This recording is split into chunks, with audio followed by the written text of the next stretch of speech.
Welcome to Samba Samba. Enjoy the video. In this video, I will explain how to remove a Honda CR-V side mirror cover.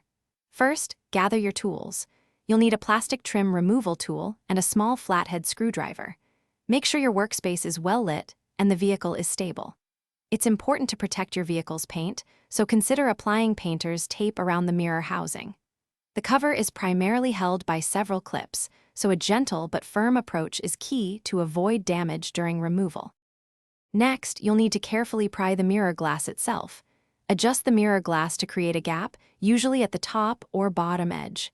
Insert your plastic trim tool into this gap. Gently pry the mirror glass away from its housing. It's held by clips. Once the glass is loose, you may find electrical connectors for heating or power adjustments. Disconnect these by pressing the small tabs and pulling them apart. Now, with the mirror glass removed, you can access the retaining clips that hold the outer cover. These clips are typically located around the perimeter of the mirror housing.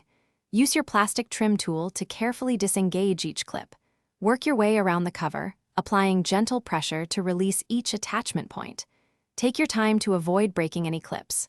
Once all clips are free, the cover should pull straight off the mirror assembly. To reinstall, first inspect both the new cover and the mirror housing for any damage or debris. Ensure all clips are intact. Align the new cover with the corresponding slots on the mirror assembly and press firmly around the edges until you hear and feel the clips snap into place.